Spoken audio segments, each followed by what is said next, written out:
bring in our friend Kayleigh McEnany, co-host of Outnumbered. Great to have you hello. here. Great to be here. I want you to listen to Congressman Jeffries. This is what he had to say about all of this. We don't have the presidency right now, so that's always going to be challenging a few months after a presidential election. Understandably, there's real frustration amongst the American people. They should be frustrated. But they're Housing frustrated costs are with too you high. as well, Child with care Democrats as well. Of course, they're frustrated with the system. This felt a little bit like, it's not me, it's you.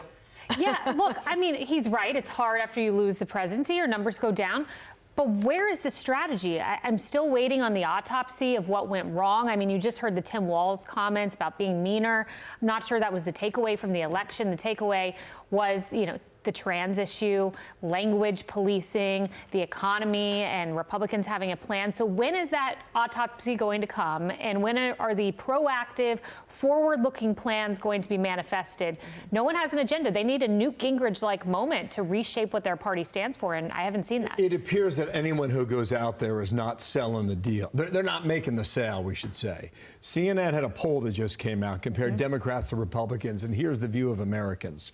Who's got strong leaders? 40 to 16% Republicans, right? Who's the party of change? 32-25 Republicans. Who gets things done? 36 to 19 Republicans over Democrats. Wow. That's 3 for 3.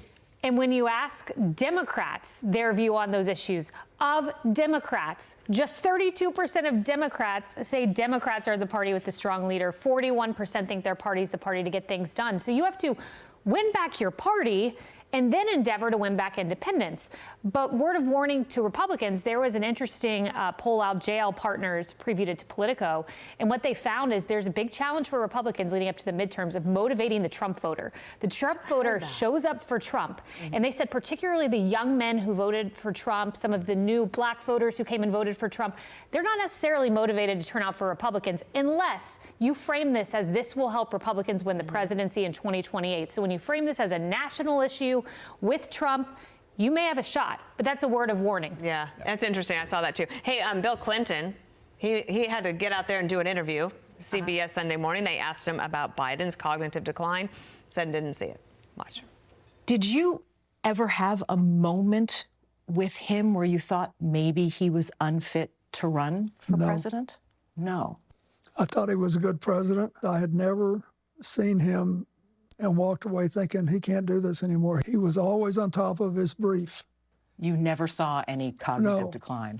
So I didn't know anything about any of this, and I haven't read the book. I saw President Biden not very long ago, and I thought he was in good shape.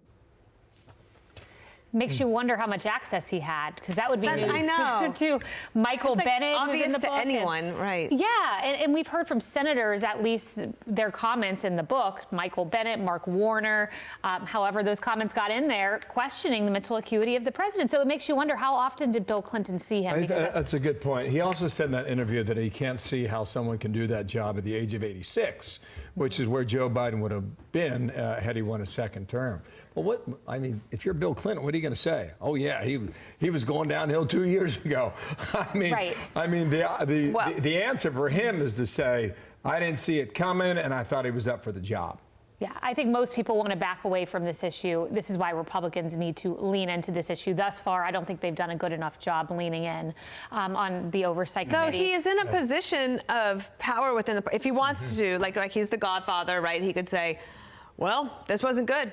We took money from people and we asked for donations from people. He could have taken a different tact, and he didn't. Maybe that's because they don't want to revisit things, they want to look backwards. I can understand why. But and he doesn't have a political future. So the people who are really going to have to answer that question, the Kamala Harris book, that will be fascinating. Every contender in 2028 will have to answer that question. Bill Clinton has the luxury of riding off into the sunset. Others might have to be a little more forthright. That's right. We'll see when Obama does an interview. There you go. Let's see. All right, Kayleigh, we'll see you on It's going to happen right here, actually. That'd be great to watch. Yeah. Okay. We'll let you know when that's booked, all right? Sounds good. See you at noon. See you at noon. Thanks, Kayleigh.